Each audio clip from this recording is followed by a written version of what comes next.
Hello there, it's Carrie Rhodes here. Welcome to the Trinity Stamps YouTube channel. Today I am going to be making this fancy birthday cake. I really need some birthday cards in my stash, and I'm sharing this one in particular because of something I'll tell you about in just a minute. But this is the circle shape card there on the left, and on the right we have the cake top stamp set, and there is a coordinating die. It's like you're looking down at the top of a cake and you see the icing and the layers and the frosting words, and there's the dies to cut them out. And the reason why I'm sharing this with you is because we have a sale. You can get 15% off that cake top stamp set and die set plus the circle shape card. And the reason why you want the circle shaped card is because we have a ton of add-ons like this one in our line that go on top of this circle, and there may or may not be new ones coming out in the June and July releases, so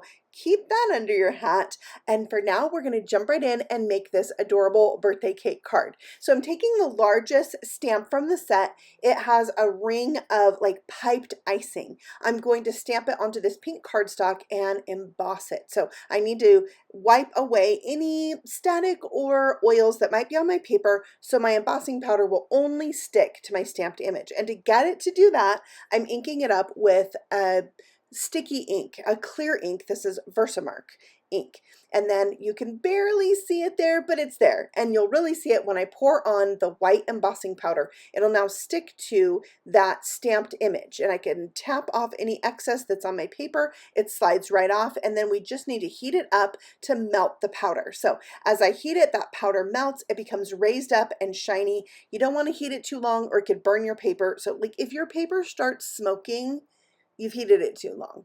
I'm buffing off any extra powder there, and then I can die cut this out using that coordinating die, which, by the way, isn't that die really cute? It could totally be a die you use just on its own if you wanted that like a subtle scallop.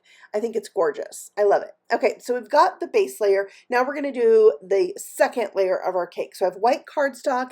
Again, I'm going to emboss, and I'm using VersaFine Clear ink, and this is Charming Pink, I believe. Yeah.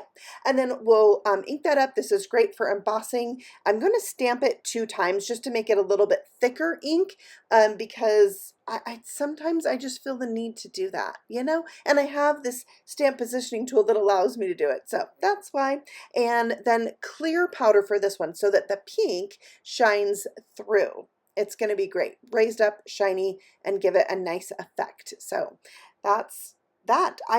Embossing is the thing that got me hooked on making cards a long time ago. It's been probably around, it's over 25 years for sure.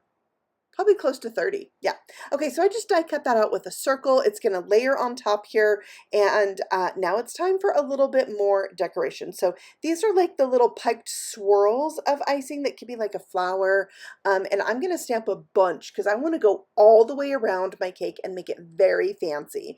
I use that same VersaFine Clear ink. And then to fill it in, there's a solid image. So I'm using Rosy Cheeks ink from Simon Hurley, and this is a Stellar ink, so it's a really soft, squishy pad.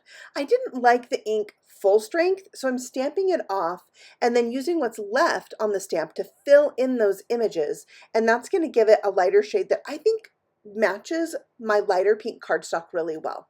There is a die to cut this out and give it a white edge. There's also a die to cut this out that has no white edge, so it's completely up to you how you want to do it. So I got my little beverage there, some vitamin water I put on a podcast, and I just stamped and die cut all of these out, and it was fun, and I think it's going to make my card so cute, just really pop. Okay, so there's all those florals. This is kind of how it's going to be layered up. I was giving it a look-see, and I felt like the icing on the bottom needed to pop a little bit more. So I brought in my markers, my alcohol markers here. These are Olos, and I'm using RV 1.1, and I really liked how this gave it a little bit of a shadow once I first started coloring it, but as it dried, it kind of disappeared a little bit. So it was too much of a matchy color. So I brought in RV 1.2 and blended that out with the RV 1.1 and it looked so good. And then I was ready to assemble. So I popped up my white layer on top of the pink layer. And then I'm going to add my little rosettes, we'll call them, frosting rosettes. And I'm going to put them where the scallop on the top layer bumps out. And then I'm going to skip a scallop and put another rosette down. So that was the method I decided to use and it worked out perfectly. I was like, oh gosh, I'm really glad that there's like an even number of scallops. I didn't think about that in advance. So it's going to be partway on the top layer and partway off. So I'm using these adhesive foam strips from Trinity Stamps, and then it goes halfway on the cake, so I added a little bit of glue as well. So that's what it looks like, and it leaves plenty of room for some pearly embellishments. This cake is like giving me a little bit of 80s vibe with all the piping, with all the like edible pearls on there. And Trinity Stamps has the most pearls, well, we call them baubles, that you could imagine in all the colors. So just think of all the different colors you could make this cake. And it can be for a retirement, an anniversary, it could be Mother's Day, a graduation, whatever you want to do. For the top of my cake, I'm going to go ahead and use this word celebrate from the Simply Sentimental Celebrate die set. There's also a stamp set, and I'm going to do some direct to paper inking with that VersaFine Clair ink so that the shadow layer of my word is going to really match everything else I have going on. And this pad is quite juicy, so it doesn't take much to make coordinating cardstock. I'm going to cut that out, and then for the top layer, the detailed word, it just has the right thickness and the look of icing, so I thought it was perfect for this. I'm going to use that same light pink paper that I used on the bottom. I'm going to dip it in some glue there on my silicone mat, and then I can lay it down right on top of my shadow layer.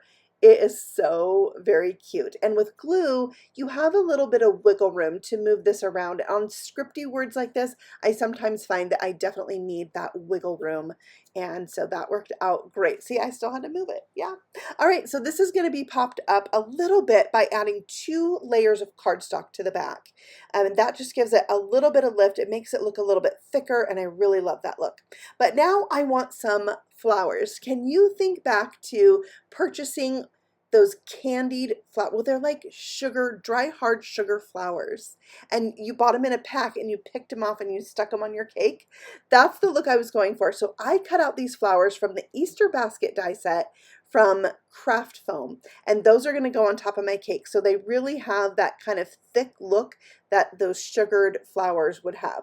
So now I just opened my circle shaped card flat so I could kind of line up my words with where the fold of the card was going to go. I don't want it to look crooked, you know, when it's opened up. So that's what I did. And then I had pink and yellow and green foam here, and some of them already had adhesive on the back and the pink did not, so you might see me peel the backing off some, and that's just why.